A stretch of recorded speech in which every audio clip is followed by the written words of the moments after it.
Jemi në fshatin Re Vuq, njëri prej fshatrave me, le të themi kështu, ambient piktoresk, por po ashtu edhe jo vetëm piktoresk, kemi edhe një person I cili është duke kujdesu në detaje për të përfunduar njërin prej punimeve të radhës pranë vetes e kam Vedri Kadriun, personin I cili, për gjithë ata që nuk e njohin, jo vetëm që është autor I veprave të mëdha, edhe historike, edhe simbolike, edhe kulturore, por po ashtu edhe një punëtor I pashoq. Vedri, faleminderit shumë për kohën edhe për gatishmërinë. E di që shumë shpesh ta ndali edhe punën këtu në ateljen tënde, por padyshim është njëra prej, padyshim është kënaqësi për me ta ndërprej punën edhe me bisedu për emisionin Fix në kohë, me na tregu jo vetëm për këtë punim, por edhe për punime tjera, sepse pak më vonë të dashur shikues, kemi me lëshu këtë ambient dhe kemi ju ngjit pak hapësirës lart, ku janë dy prej punimeve, po duket më të mëdha që I ke punuar apo jo? Po faktikisht janë dy monumente që janë simbolike historike, të cilat paraqesin një periudhë caktuar të kohës edhe periudhave historike tona. Po sot kjo zonjë, kush është kjo zonjë? Këto janë disa boceta që më duhet realizu një cikël të bocetave për një ekspozit personale. Kështu janë figura femërore, po me gjithë e kanë atë pjesën artistike të cilën kemi si shprehje të veçantë. Krahas kësaj dhe këtyre punimeve, ndër vite që jemi takuar, e di që ka pas goxha shumë punime. Ka pas edhe le të themi kështu vendosje të punimeve tua jo vetëm në kryeqytetin e Prishtinës, por edhe në qytete të tjera. Nëse mundemi me bëni rezume? Kam disa prej punimeve, njëra prej tyre është hynesha në Francë që është vendosur para 2 viteve në Prishtinë. I kam edhe disa vepra buste shtatore edhe monumente artistike në pothuajse në gjitha qytetet e Kosovës. Lidhen të gjitha me historinë, me trashëgiminë tonë kulturore? Po, pothuajse 90% janë pjesa e luftës të fundit të Kosovës. Domthonë janë dëshmor, martir, fëmijë të vrarë, të cilët mas pak të kena bë për ta. Jem mundu të realizoj disa prej veprave tyne, që realisht edhe janë të publikuar në për hapësira. Vedri, po thu mas pak të kemi bë për ta, për fëmijë. Unë e ndoj këtë mendim edhe unë, për fëmijë edhe për nanat apo edhe për gratë të cilat me një apo formën tjetër kanë kontribu në shumë forma, prej ushqimi deri tek larja uniformave të ushtarëve, shumë çka tjetër. Pse kemi bë kaq pak për ta? Nuk e di se si shoqëri nuk jemi shumë të fokusuar në ngjarjet të fundit që kanë ndodhur në Kosovë. Jemi pak në shoqëri që po mundohemi të kalojmë megjithatë që nuk bën me të kalu. Disa vepra janë të realizuar, po jo të mjaftueshëm. Kemi artistë që janë jashtëzakonisht të mirë, që kanë bërë vepra për fëmijët, sidomos e leutrimit është një prej veprave që ngjalli më shumë të emocion, po edhe unë kam dy vepra të cilat janë I kushtohet martirëve që janë të fëmijë të vramë, në vendosën në një shkollë këtë në Podëjiv. Megjithatë, nuk mjafton kjo që kemi mujt me realizu. Është vendosur në shkollë në Podëjiv, cila ka qenë historia atyre fëmijëve? Ata kanë qenë vëlla e motër, janë vramë në luftën e fundit, edhe fatkeqësisht nuk kanë lënë mrapa askën. Edhe janë 2 martër që janë të vendosur në borën e shkollës.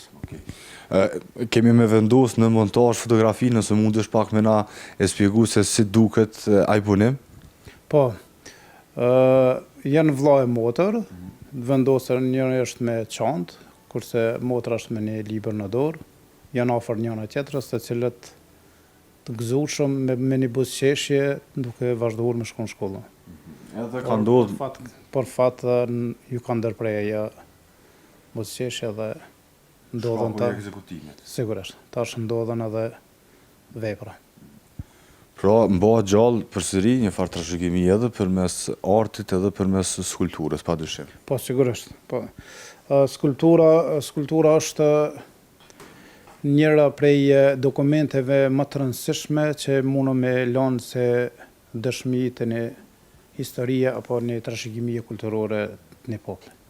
Krahas skulpturës, po e shohim që rreth kemi edhe piktura. Janë të punuara nga ti personalisht? Po. A i spjegojmë pak ndoshta edhe për shikuesin. Po i spjegojmë. Hajde. Ka po nisim? Po nisim prej Lek Dugaxhinit. Prej Lek Dugaxhinit. Lek Dugaxhini është një pikturë e cila më frymëzon edhe më çdo herën në ballë. Është një vepër e realizuar para besoj afër 10 vite ka. Me dimensione goxha që ka? Po, është 2 metër me 1,20, nëse nuk e gaboj dimensionin. Është një vepër e madhe, e cila më frymëzon sa herë qesha. Definitivisht. Tjetra? Unë edhe kështu pak jem tip që unën patriotike dhe unën kombëtare e çmoj më tepër edhe e realizoj më tepër si vepra. Po, kemi vrejtë. Kjo është një vepër skulpturale, e cila mendoj me vendos, nuk po tregoj vënë se është halo, është në proces, kam vendos në një vend shumë të rëndësishëm. Është koka e Shqiponis. Paktën cilën komuna, po na tregon? Në Prishtinë. Në komunën e Prishtinës, në kryeqytet do thotë. Në kryeqytet kam vendos. Vepra e dytë po i bie prej hyneshës fron, edhe kjo tash. Vepra e tretë. E treta. Pse, cila është edhe edhe veprat e kokave të Skënderbejt që janë vendosur në ish Hotel Unionin. Hotel Unionin, definitivisht, po. Kjo është një buf, kështu formë artistike, e realizuar kështu prej dëshirës. Kjo është pjesa tjetër një vepre artistike e cila jam të realizuar për një ekspozitë personale, është cikël i ri i gjinisë femërore. Okej. Ajo është kallapi një amblenës që e kom realizuar tek varrezat e dëshmorëve në Penu. E kështu më radhë të një vepra tjera, piktura. Piktura të shumta. Këto janë piktura, për shembull portreti emocional që është një fëmija edhe kështu pak më emocionojnë sepse janë pjesa më e bukur e jona. Por nëse mundemi me boni prej veprave që kom realizuar për një film. Super. Cilat edhe janë? Po. Një vepër e cila është e paraqitur në ngjarje të vërtetë. Okej, çfarë do thotë? Që do thotë nona me 2 fëmijë, domthonjë që njërin ka arritur ta marrë në luftë, kurse tjetrin e ka lënë. A i them për të shikuesit? Njërin fëmijë ka arrit me marrë në gjatë ikjes nga forcat paramilitare. Një fëmijë ka arrit me marrë të tjetrin, kurse tjetri ka mbetë në rrugë. Okej. Pasi që ka ikë prej luftës, ka arrit të shkojë në Londër. Kjo non me këtë fëmijë është rrit fëmija edhe kur është kthy pas luftës ka arrit ta gjejë edhe fëmijën tjetër. Ka gjetë fëmijën tjetër? Po, ka gjetë fëmijën tjetër dhe jam bashkë me ata. Edhe kjo është një prej veprave që e kam realizuar në bazë të gojdhonave, jo dokumente zyrtare, po diçka, po përmes gojdhonave dhe dëshmive të që kanë. Por apo i bie që atë dhe njëri fëmijë është duke ushqyer me xhin, ndërsa tjetri është kjo që i është larguar nga ose është larguar shkaku i forca paramilitare serbe, Koha nuk i ka mjaftuar. nuk i kam t'i marrë të dy Ta fëmijët. marrë me Edhe pas luftës më pas janë takuar dhe ka gjithë. Pra janë taku edhe është Vuajtjet shqiptare janë shumëta. kjo është një nonë shqiptare me këtë Me shani. me shamin e vet, e cila Interesante. i simbolizon edhe gruan shqiptare që është grua shumë e fuqishme. Definitivisht. Mirë, ja japim edhe pak një sy ateljes, edhe më pas ndoshta do duhet edhe të ikim në pjesën lartë atje. Po thua që do t'jetë një ekspozit personale. Kur do t'jetë gati ajo dhe ku do të bëhet? Unë mendoj që në fillim të vitit që do të vjen, afërsisht ka muaj shkurt mendoj, të realizojnë në Podujevën, Galerinë e Arteve të Podujevës. Do të thotë sigurisht për 17 shkurt, diçka të tillë? Ashtu, diçka nuk është e domosdoshme data e caktuar, por megjithatë koha afërsisht që ato është. Ka me bo me dikun 15 vepra skulpturore edhe 30 prej pikturës. Do mund për bëj pak ma një mix tyne, sepse unë e kam edhe pikturën edhe skulpturën. Cilin e kështë zgjedhë nëse kishim sot me të vendosë? Është problem. Që thot populli me i ndasi me i vra, ha? Pa, njësaj është, nuk donë, se këto e në dy gjini e cila nuk ndahen, dhe më mënyra të shpërërë të vetëm mënyra piktura është me ngjyrë, kurse skulptura është përmes modelimit edhe formës tridimensionale. Pyetja e zakonshme është për secilin, për kraja institucionale. E di që sa punohet nuk ka për kraje, por të paktën apo shihet ndonjë indikacion pozitiv që ka hapësirë edhe për artistët, edhe për skulptorët, edhe për pikturët, edhe për krejt ata që dëshirojnë me transmetu diçka çfarë ka ndodhur në të kaluarën. Pak ka për kraje, megjithatë përveç disa shtatorëve që i realizohen si kodër të luftës që ka qenë, por ndryshe veprat që janë ma individuale, veprat artistike për shembull që janë, për kraja është minimale. Shumë keq. Fotën e kemë. Nuk e di. Ne pas pak... Në artistat zakonisht nuk dorëzohemi, punojmë vetë dhe... Dorëzimi s'është opsion tek ne. Po realizojmë çata që na e mendojnë. Nga ky vend, për pak sekonda, do të largohemi, do të ngjitemi sa është lartësia mbytetare për afërsisht. Lartësia mbytetare ku janë vendosur veprat është 950 metra lartësi mbytetare. 950 metra, krahas pamjes spektakolare janë edhe dy vepra edhe më spektakolare se sa pamja. Duket më tepër se 60% e llapit. A ikim? Po. Hajde.